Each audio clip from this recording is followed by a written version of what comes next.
स्वर्ग नरक सब अपने हाथ में ही है। प्रेरक कहानी। एक बुजुर्ग महिला की मृत्यु हो गई। यमराज उसे लेने आए। महिला ने यमराज से पूछा, आप मुझे स्वर्ग ले जाएंगे या नरक? यमराज बोले, दोनों में से कहीं नहीं। तुमने इस जन्म में बहुत ही अच्छे कर्म किए हैं, इसलिए मैं तुम्हें सीधे प्रभु के धाम ले जा रहा हूँ। बुजुर्ग महिला खुश हो गई और बोली, धन्यवाद, पर मेरी आपसे एक विनती है।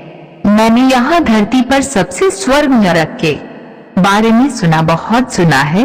मैं एक बार इन दोनों जगहों को देखना चाहती हूँ। यमराज बोले, तुम्हारे कर्म अच्छे हैं, इसलिए मैं तुम्हारी ये इच्छा पूरी करता हूँ। चलो हम स्वर्ग और नरक के रास्ते से होते हुए प्रभु के धाम चले गए।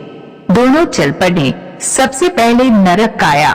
नरक में बुजुर्ग महिला ने जोर जोर से लोगों के रोने की आवाज सुनी। नरक में सभी लोग दुबले पतले और बीमार दिखाई दे रहे थे। महिला ने एक आदमी से पूछा, यहाँ आप सब लोगों की ऐसी हालत क्यों है? आदमी बोला, तो और कैसी हालत होगी? मरने के बाद जब से यहाँ आए हैं, हमने एक दिन भी खाना नहीं खाया। भूख से हमारी आत्माएं तड़प रही हैं। बुजुर्ग महिला की नजर एक विशाल पतीले पर पड़ी, जो कि लोगों के कद से करीब 300 फुट ऊंचा होगा। उस पतीले के ऊपर एक विशाल चम्मच लटका हुआ था। उस पतीले में से बहुत ही शानदार खुशबू आ रही थी। बुजुर्ग महिला ने उस आदमी से पूछा, इस पतीले में क्या है? आदमी मायूस होकर बोला, ये पतीला बहुत ही स्वादिष्ट खीर से हर समय भरा रहता है। बुजुर्ग महिला ने हैरानी से पूछा, इसमें खीर है? तो आप लोग पेट भर के ये खीर खाते क्यों नहीं? भूख से क्यों तड़प रहे हैं? आदमी रो रो कर बोलने लगा, कैसे खाएं? ये पतीला 300 फीट ऊंचा है, हम में से कोई भी उस पतीले तक नहीं पहुंच पाता।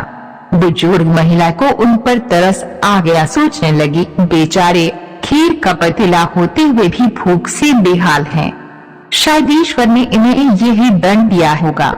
यमराज बुजुर्ग महिला से बोले, चलो हमें देर हो रही है। दोनों चल पड़े। कुछ दूर चलने पर स्वर्ग आया। वहाँ पर बुजुर्ग महिला को सबके हंसने खिलखिलाने की आवाज सुनाई दी। सब लोग बहुत खुश दिखाई दे रहे थे। उनको खुश देखकर बुजुर्ग महिला भी बहुत खुश हो गई। पर वहाँ स्वर्ग में भी बुजुर्ग महिला की नजर वैसे ही 300 फुट ऊंचे पतीले पर पड़ी जैसा नरक में था। उसके ऊपर भी वैसा ही चम्मच लटका हुआ था। बुजुर्ग महिला ने वहाँ लोगों से पूछा, इस पतीले में क्या है? स्वर्ग के लोग बोले, इसमें बहुत स्वादिष्ट खीर है। बुजुर्ग महिला हैरान हो गई। उनसे बोली, पर ये पतीला तो 300 फीट ऊंचा है, आप लोग तो इस तक पहुँच ही नहीं पाते होंगे। उस हिसाब से तो आप लोगों को खाना मिलता ही नहीं होगा, आप लोग भूख से बेहाल होंगे। पर मुझे तो आप सभी इतने खुश लग रहे हो, ऐसे कैसे? लोग बोले, हम तो सभी लोग इस पतीले में से पेट भर के खीर खाते हैं। महिला बोली, पर कैसे? पतीला तो बहुत ऊंचा है। लोग बोले, तो क्या हो गया, पतीला ऊंचा है तो यहाँ पर कितने सारे पेड़ हैं। ईश्वर ने ये पेड़ पौधे, नदी, झरने हम मनुष्यों के उपयोग के लिए तो बनाए हैं। हमने इन पेड़ों की लकड़ी ली, उसको काटा, फिर लकड़ियों के टुकड़ों को जोड़ के विशाल सीढ़ी का निर्माण किया। उस लकड़ी की सीढ़ी के सहारे हम पतीले तक पहुँचते हैं और सब मिलकर खीर का आनंद लेते हैं। बुजुर्ग महिला यमराज की तरफ देखने लगी। यमराज मुस्काए, बोले, ईश्वर ने स्वर्ग और नरक मनुष्यों के हाथों में ही सौंप रखा है। चाहे तो अपने लिए नरक बना लें, चाहे तो अपने लिए स्वर्ग। ईश्वर ने सबको एक समान हालातों में डाला है। उसके लिए उसके सभी बच्चे एक समान हैं। वो किसी से भेदभाव नहीं करते। वहाँ नरक में भी पेड़ पौधे सब थे, पर वो लोग खुद ही आलसी हैं। उन्हें खीर हाथ में चाहिए, वो कोई कर्म नहीं करना चाहते, कोई मेहनत नहीं करना चाहता, इसलिए सब भूख से बेहाल हैं। यही तो ईश्वर की बनाई इस दुनिया का नियम है।